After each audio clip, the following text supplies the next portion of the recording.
Assalamualaikum warahmatullahi wabarakatuh. Rabbi israli sadri wa yassir amri wa uqdatam min lisani yafqahu qawli. Sahabat penyiaran dimanapun saat ini berada, senang sekali hari ini saya Acik Nova kembali hadir di dalam ruang siar program podcast KPI Aceh kolaborasi dengan BPOM Aceh. Nah, hari ini ya teman-teman semua kita akan membahas tentang waspada iklan obat tradisional, suplemen kesehatan dan kosmetik. Seperti kita ketahui bersama bahwa iklan saat ini kadang-kadang sangat meresahkan masyarakat di luar sana, terutama dalam hal penggunaan obat tradisional, kemudian juga suplemen kesehatan dan juga kosmetik. Nah, tentu untuk membahas hal ini kita membutuhkan narasumber yang memang andal dan fokus di bidangnya, dan alhamdulillah senang sekali pada siang hari ini kita kedatangan tamu yang luar biasa yang telah memang puluhan tahun berada di BPOM yang khusus memang menghandle bagian yang akan kita bahas hari ini, dan mudah-mudahan sahabat penyiaran di luar sana bisa mendapatkan informasi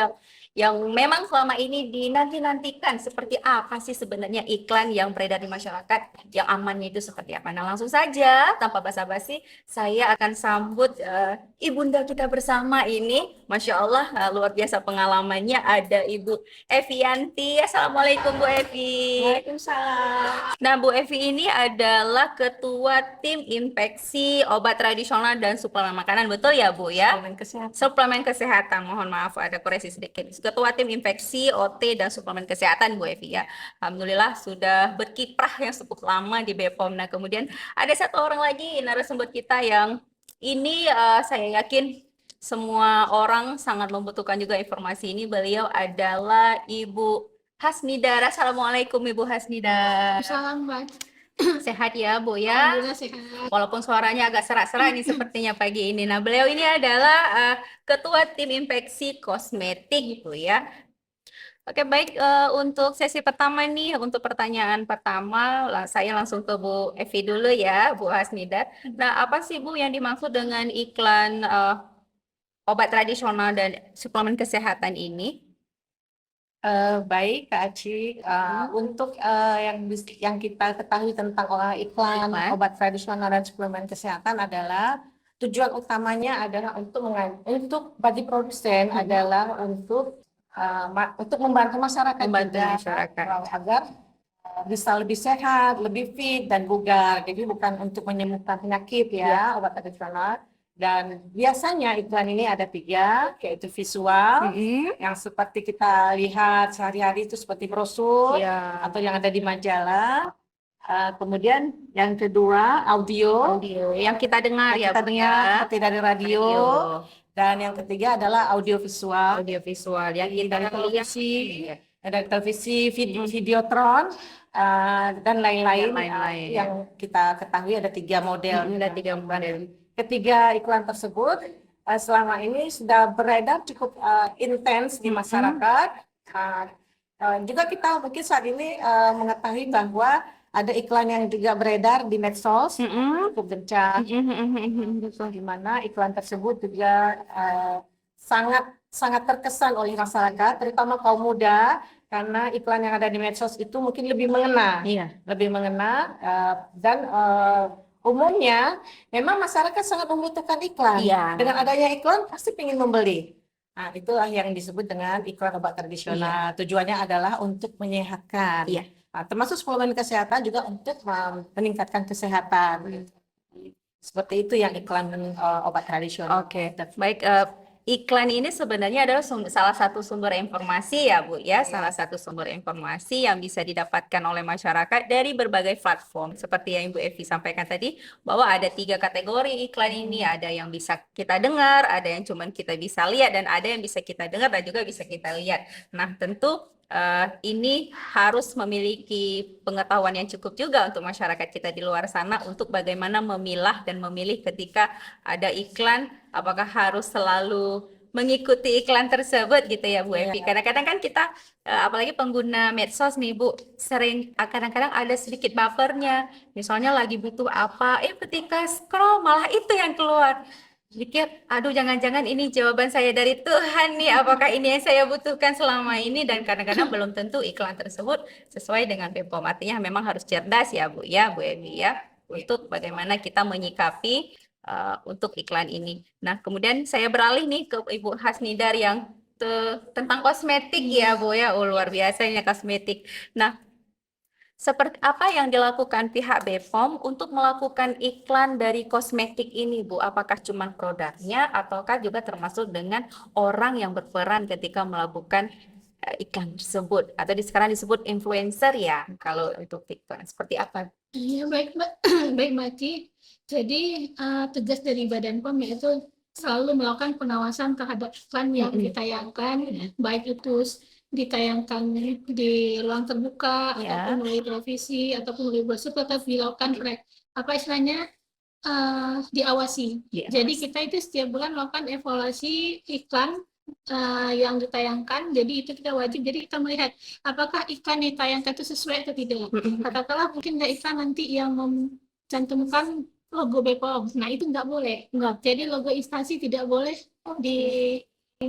dicantumkan atau Logonya diletakkan. saja sudah Logo nggak boleh tidak ya, yang checklist itu ya, Bu ya? Logo Badan POM itu memang secara ketentuan tidak boleh. Tidak boleh. Jadi itu hal-hal seperti itu yang kita awasi. Terus juga dia tidak boleh dalam iklan itu mencantumkan ada dokternya. Oke, pemerannya nih, Pemeran. pemerannya Itu tidak boleh. Jadi hal itu kita awasi harus sesuai ketentuan gitu, Mbak.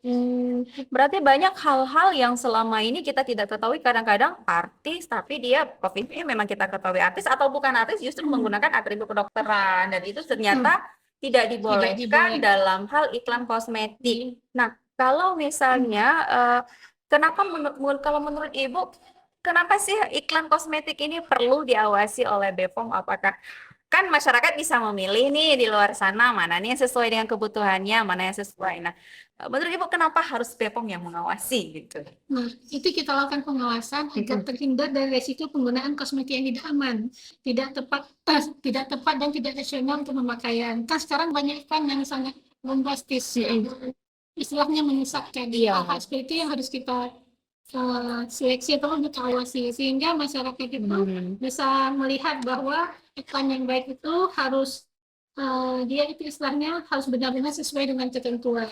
Jadi dan dari iklan itu juga kita melihat mungkin ada informasi yang tidak tepat seperti tidak lengkap, tidak objektif atau menyesatkan sehingga masyarakat ataupun katakanlah pengguna kosmetik itu tergiur dengan iklan-iklan yang menyesatkan tersebut sehingga itu yang perlu kita awasi. Mungkin ada pemakaian serum ini kinclong satu kali. Iya betul. Jadi mungkin masyarakat harus cerdas lah. Harus cerdas. Nah, kalau menurut Bu Evi nih kan obat tradisional sama suplemen kesehatan ini kan sesuatu hal yang sangat dibutuhkan juga oleh masyarakat kita ya kan untuk menunjang ya berbagai aktivitas. Nah, ketika misalnya ada iklan yang beredar di masyarakat dan itu tidak sesuai dengan kriteria yang telah kita bahas tadi, itu seperti apa Bu tindakan dari BPOM dan masyarakat yang harus dilakukan? Ya. Seperti tadi sudah dijelaskan oleh Ibu Hasnidar bahwa Badan POM, Balai POM yang ada di unit-unit melakukan evaluasi terhadap iklan yang beredar, dievaluasi dan kemudian itu merupakan salah satu tindakan pemantauan, kemudian dievaluasi dan ditindaklanjuti gitu Bu ya. Apabila nantinya ada iklan yang menyimpang dari yang disetujui pada awal mula, itu kan iklan itu sebenarnya di awal itu kan memang harus mendapat persetujuan BPOM, dan apabila pada saat beredar tidak sesuai maka akan ada tindakan peringatan dari pihak BPOM agar produsen menarik iklan tersebut karena iklan sudah tidak sesuai dengan yang diberikan pada saat melakukan pendaftaran iklan. Apabila itu tidak diindahkan, maka tindakan terakhir adalah bisa melakukan penutupan perusahaan karena karena memang ada aturan yang mengatur tapi itu tindakan yang sudah paling akhir. Jadi mudah-mudahan udah di finishnya lah Bu, finishnya ada lagi cara lain dari itu. pengalaman memang selama ini tidak tertutup kemungkinan yang namanya iklan itu kan dilakukan oleh produsen agar iklannya agar produknya itu cepat laku, laris, manis itu ya. Karena kalau untuk di obat tradisional itu di kesehatan Kata-kata orang ingin sehat, Iya, ingin betul, sehat, ingin yang sehat. dari bahan alami, Yang tidak ada efek samping ya, gitu Bu yang ya. bisa efek sampingnya lebih Iya. minimal ya. Minim. Nah, sehingga produsen berharap itu bisa laku keras. Iya. Tapi memang masyarakat kita Indonesia kan memang umumnya masih banyak pekerja ya, pekerja-pekerja yang membutuhkan obat tradisional untuk meningkatkan daya tahannya. Daya Itu. Jadi itulah yang dilakukan BPOM adalah apabila tidak sesuai iklannya maka akan dilakukan peringatan. Iya. Nah, itu tadi kita berbicara tentang harus seperti apa, mengapa BPOM harus mengawasi dari obat tradisional dan juga suplemen kesehatan. Kalau dari kosmetiknya, Bu, kenapa nih harus diawasi? Kan gitu ya pertanyaannya. Padahal mereka ya masyarakat kita kan latar belakangnya beda-beda seperti itu. Ya baik. Jadi hampir sama juga antara kosmetik ataupun nutrisional ataupun produk lainnya itu memang harus diawasi. Harus diawasi. Iklannya harus diawasi. Diawasi aja dan kecolongan ya Bu ya, gitu. Jadi seperti kalau untuk kosmetik itu ada petanya, peta BPOM nomor 32 tahun 2021 tentang pedoman teknik pengawasan iklan kosmetik. Jadi di dalam peta ini disebutkan bahwa iklan kosmetik tidak boleh, itu garis besarnya, tidak boleh menggunakan kata mengobati, menyembuhkan, atau kata lain memiliki arti yang sama untuk menyembuhkan, itu tidak boleh. Kalau kata tersebut, lo tidak boleh menggunakan kata halal jika kosmetik belum mendapatkan sertifikat halal. Kadang-kadang kan suka nih, betul. Jadi kita belum tahu apakah benar halal atau tidak. Juga tidak boleh menggunakan kata aman, bebas, tidak berbahaya, tidak ada efek samping, atau kata-kata yang bermakna. Kadang-kadang itu salah diartikan. Jadi sekarang kan sering iklan supaya kata-kata tersebut justru kata-kata ini yang selalu dipakai, Bu. Sebenarnya kata-kata itu yang tidak boleh. Jadi itu yang harus kita. Terus kata-kata satu-satunya nomor satu itu sering banget. Itu sering banget. Mungkin masyarakat belum tahu bahwa hal-hal tersebut tidak boleh. Itulah gunanya kita BPOM ini hadir di Kota Banda Aceh untuk melakukan pengawasan iklan, salah satu iklan kosmetik. Luar biasa. Karena kalau saya mengamati iklan-iklan yang ada baik di televisi dan radio, justru apa yang disampaikan sama Bu Hasnida semua menggunakan kata hal tersebut. Apakah itu secara visual, apakah itu audio atau audio visual, selalu menggunakan satu obat untuk menyembuhkan semua. Nah, padahal itu yang tidak boleh. Nah, ketika ini sudah terjadi nih Bu di masyarakat kita, gimana nih langkah apa yang harus kita lakukan untuk masyarakat kita itu bisa waspada akan berbagai jenis iklan yang bombastis di luar sana? Nah, dari Ibu Hasnida dulu nih. Nah, kalau seandainya kita menemukan iklan-iklan yang istilahnya tidak memenuhi ketentuan nah, di situ kita akan melakukan evaluasi, terus ada dilakukan istilahnya teguran kepada pelaku usaha yang memiliki iklan tersebut agar iklan tersebut ditarik dari edarannya gitu ya. Nah, dan juga dalam ini saya rasa kita juga bekerja sama dengan TPA dan misalnya penyiaran iklan, jadi juga dilihat apabila tidak ada, kan banyak nih kejadian iklan-iklan harus kita tarik ataupun kita bersurat dulu melarang bahwa hal-hal tersebut ada koreksi. Karena apabila katakanlah iklan itu yang tidak memenuhi ketentuan tadi, bisa jadi dalam produk iklan kosmetik tersebut, produk yang ditayangkan di iklan tersebut bisa jadi mungkin produknya itu berbahaya. Oh gitu ya. Nah, itu yang kita khawatirkan. Jadi dengan katakanlah sekali pakai kinclong, belum tentu apakah zat di dalamnya. Nah, itu tanda tanya. Juga dilakukan juga evaluasi terhadap mungkin begitu, Mbak. Berarti intinya masyarakat di luar sana juga harus paham, juga harus tahu. Ketika iklan itu beredar, ketika udah di stop pun ada pengawasan lagi, ada pembelajaran lagi. Nah, untuk selanjutnya nih, itu kan tentang apa kosmetik seperti apa yang dilarang atau yang untuk dipromosikan, Bu?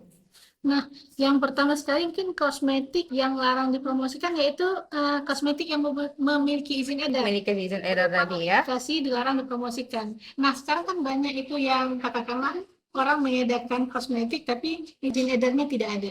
Nah, itu yang perlu kita awasi. Karena apabila kita menggunakan atau katakanlah ada produk yang diiklankan tidak mempunyai nomor izin edar, bisa tersebut produk itu kan tidak memiliki ketentuan. Mungkin dia mengandung merkuri ataupun hidrokinon ataupun pemerah K10 itu warna merah lah ya. Jadi sehingga akibatnya bisa merusak penampilan kita. Ingin wajahnya cantik, Malah ternyata justru hancur gitu. hancur. Nah, itu yang perlu kita awasi. Nauzubillah ya Bu ya. Berarti Ya. kalau dari obat kesehatan sendiri gimana Bu untuk waspada dari ini? Apakah ada kriteria khusus gitu untuk suplemen makanan yang seperti apa yang harus kita pilih ketika kita melihat iklan untuk membeli dan menggunakan produk itu? Iya. Pastinya untuk obat tradisional dan suplemen kesehatan, dua-duanya produk yang diawasi juga oleh BPOM pastinya, dan seperti disampaikan Ibu Hasnida tadi, semuanya memang harus memiliki nomor izin edar. Ya. Nomor izin edar itu kalau ragu, masyarakat ragu, bisa mengecek apakah itu dia sudah memiliki nomor izin edar atau belum, maka dapat melihat di BPOM Mobile. Bisa BPOM. cek di Wow. BPOM Mobile. Ada aplikasinya Bu ya? Ada aplikasinya. Mungkin dalam salah satu podcast kita, Iya. kita juga Akan membahas tentang itu ya. supaya masyarakat lebih paham bagaimana menggunakan BPOM Mobile tersebut. Nah, jadi selain harus memiliki nomor izin edar, juga harus berisi informasi-informasi, di antaranya komposisinya harus ada, kemudian cara menggunakannya. Lalu kalau memang bisa ditambahkan informasi singkat dari hasil penelitian ilmiah boleh ditambahkan sedikit. Juga yang terakhir tidak kalah penting adalah nama produsen dan alamatnya harus jelas. Harus jelas, Iya, harus lengkap. karena apabila terjadi sesuatu maka mudah menelusuri. Ya, tapi pada saat ini sebenarnya pendaftaran produk itu sudah terpusat. Sudah terpusat satu pintu, lebih Ya. memudahkan ya Bu ya. Memudahkan memantau dan memudahkan mendaftar dan memudahkan Untuk memantau. Iya, seperti itu iklan. Nah, untuk masyarakat kita di luar sana nih, jika menemukan kosmetik yang dicurigai tidak memenuhi ketentuan, apa nih yang harus mereka lakukan dan teman-teman kita di luar sana biar sama-sama terjaga seperti itu. Untuk Ibu Hasnida dulu. Oke. Apabila masyarakat ataupun pelaku usaha menemukan atau mengetahui adanya pengadaan produk kosmetik yang tidak memiliki ketentuan, nah kita ini ada saluran-saluran yang bisa kita laporkan. Yang pertama sekali kita bisa, kalau ke Badan POM secara nasional, kita bisa melaporkan melalui unit layanan pengaduan konsumen. Nah, itu ada Halo BPOM 15005153 ataupun melalui WA-nya 081 21 9 4 kali 533, dan juga ada email email atau website Badan POM. Nah, kalau seandainya masyarakat di Kota Banda Aceh ini ingin melakukan pengaduan, juga bisa langsung ke BPOM Banda Aceh, yaitu bisa datang langsung ataupun WA, nomor WA juga ada 0811 685 3301, atau tadi melalui BPOM Mobile. Jadi di aplikasi BPOM Mobile itu bisa dilihat lengkap ya.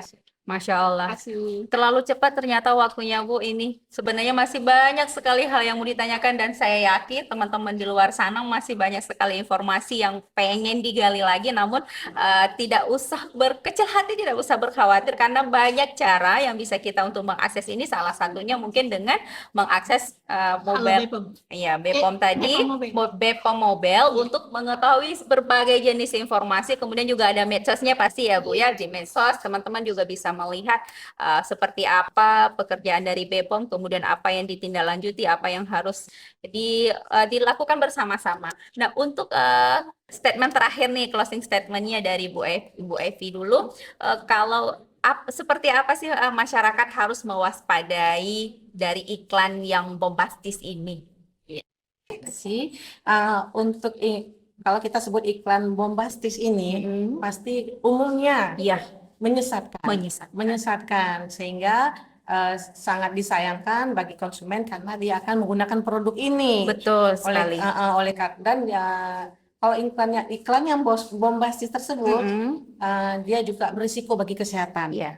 Konsumen yang akan mengkonsumsinya. Oleh karena itu, dari podcast hari ini, konsumen lebih waspada lagi dengan mengecek perlu mengecek Perlu. dari produk yang tadi sudah kita sebutkan, Mm-mm. harus punya nomor izin edar, dan lain-lain yang tadi sudah disebutkan, harus juga cerdas, konsumen juga harus cerdas untuk mengetahui iklan mana yang benar. Ya, kalau dari Bu Hasnidar nih, tip and triknya deh untuk masyarakat bagaimana mau untuk menghadapi dari waspada iklan ini biar nggak tergiur gitu ya Bu ya. Apa yang harus Baik, dilakukan? kalau saya dengar singkat saja. Jadilah konsumen yang cerdas dengan tidak mudah terpengaruh dengan bahasa promosi yang sangat bombastis, yang kadang-kadang cenderung mengada-ngada. Dan jadi konsumen ingatlah cek klik, Cek cek kemasan, cek kemasan, L-nya label, label, cek izin edar, Cek. I-nya, oke. yang terakhir kedaluarsa. Berarti klik ya Bu ya? Klik, ya, Klik, cek klik. cek klik. Wow, luar biasa. Cuman itu saja. Coba itu saja. Terima kasih banyak Bu Evi dan Bu Hasnidar atas informasi yang luar biasa hari ini. Mudah-mudahan kita bisa bertemu lagi dalam pembahasan yang pasti akan lebih penting lagi. Dan ini ada yang menarik nih teman-teman. Mudah sekali untuk kita menjadi masyarakat yang cerdas. Hanya ingat cek klik. Yang 4 kata. Klik ini untuk yang pertama tadi kemasan, kemudian izin, klik K-nya kemasan, kemudian L-nya label, L-nya label, I-nya izin, edar, K-nya kadar luas.